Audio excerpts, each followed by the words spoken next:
ప్రకటన గ్రంథము 21వ అధ్యాయము. అంతట నేను క్రొత్త ఆకాశమును క్రొత్త భూమిని చూచితిని.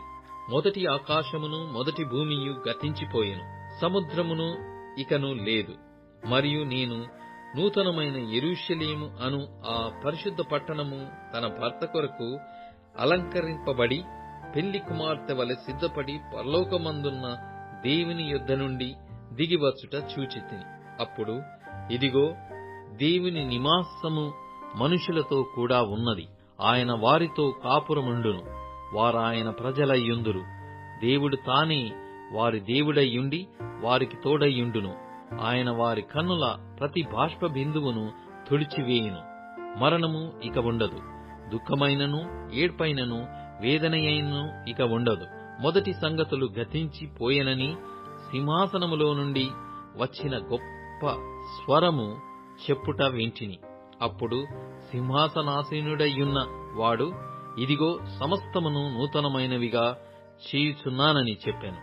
మరియు ఈ మాటలు నమ్మకమును నిజమునయ్యున్నవి గనుక వ్రాయమని ఆయన నాతో చెప్పుచున్నాడు.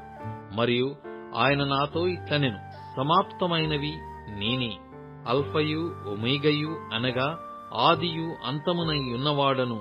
దప్పిగొను వానికి జీవము గల బుగ్గలోని జలమును నేను ఉచితముగా అనుగ్రహింతును. జయించువాడు వీటిని స్వతంత్రించుకొనును. నేనతనికి దేవుడనయ్యుందును, అతడు నాకు కుమారుడయ్యుండును. పిరికివారును, అవిశ్వాసులను, అసహ్యులను, నరహంతకులను, వ్యభిచారులను, మాంత్రికులను, విగ్రహారాధకులను, అబద్ధికులందరూ అగ్ని గంధకములతో మండు గుండములో పాలు పొందుదురు. ఇది 2వ మరణము. అంతటా ఆ కడపటి 7 తెగుళ్లతో నిండిన 7 పాత్రలను పట్టుకొనియున్న 7 దేవదూతలలో ఒకడు వచ్చి, ఇటు రమ్ము, పెళ్లి కుమార్తెను, అనగా గొర్రెపిల్ల యొక్క భార్యను నీకు చూపెదనని నాతో చెప్పి, ఆత్మవశుడనైయున్న నన్ను ఎత్తైన గొప్ప పర్వతము మీదికి కొనిపోయి, యెరూషలేము అను పరిశుద్ధ పట్టణము దేవుని మహిమగలదై పరలోకమందున్న దేవుని యొద్ద నుండి దిగివచ్చుట నాకు చూపెను. దాని యందలి వెలుగు దగదగ మెరియు సూర్యకాంతము వంటి అమూల్యమైన రత్నమును పోలియున్నది. ఆ పట్టణమునకు ఎత్తైన గొప్ప ప్రాకారమును 12 గుమ్మములను ఉండెను. ఆ గుమ్మముల యొద్ద 12 దేవదూతలుండిరి.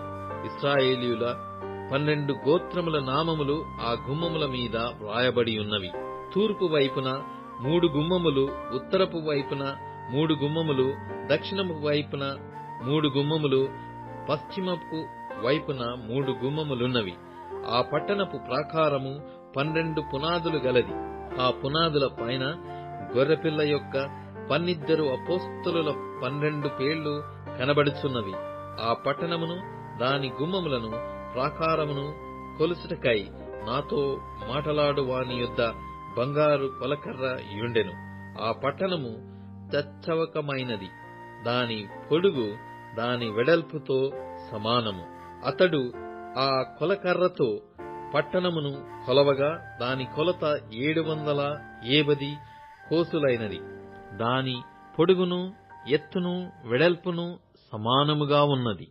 మరియు అతడు ప్రాకారమును కొలవగా అది మనిషిని కొలత చొప్పున 144 మూరలైనది. ఆ కొలత దూత కొలతయే. ఆ పట్టణపు ప్రాకారము సూర్యకాంతములతో కట్టబడెను. పట్టణము స్వచ్ఛమగు స్ఫటికముతో సమానమైన శుద్ధ సువర్ణముగా ఉన్నది. ఆ పట్టణపు ప్రాకారపు పునాదులు అమూల్యమైన నానా విధ రత్నములతో అలంకరింపబడి ఉండెను.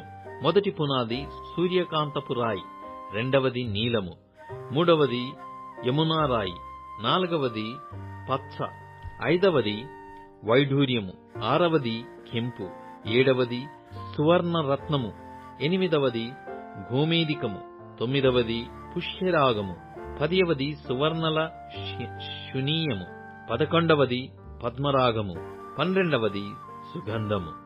దాని 12 గుమ్మములు 12 ముత్యములు, ఒక్కొక్క గుమ్మము ఒక్కొక్క ముత్యముతో కట్టబడి ఉన్నది. పట్టణపు రాజవీధి శుద్ధ సువర్ణమయమై స్వచ్ఛమైన స్ఫటికమును పోలినియున్నది. దానిలో ఏ దేవాలయమును నాకు కనబడలేదు. సర్వాధికారి అయిన దేవుడగు ప్రభువును గొర్రెపిల్లయు దానికి దేవాలయమై ఉన్నారు. ఆ పట్టణములో ప్రకాశించుటకై సూర్యుడైనను చంద్రుడైనను దానికక్కరలేదు. దేవుని మహిమయే దానిలో ప్రకాశించుచున్నది. గొర్రెపిల్లయే దానికి దీపము. జనములు దాని వెలుగునందు సంచరింతురు. భూరాజులు తమ మహిమను దానిలోనికి తీసుకొని వత్తురు.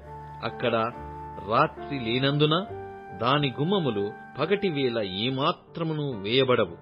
జనములు తమ మహిమను ఘనతను దానిలోనికి తీసుకుని వచ్చెదరు. గొర్రెపిల్ల యొక్క జీవ గ్రంథమందు వ్రాయబడిన వారే దానిలో ప్రవేశింతురు గాని నిషిద్ధమైన ఏదైనను అసహ్యమైన దానిని అబద్ధమైన దానిని జరిగించువాడైనను దానిలోనికి ప్రవేశింపడు.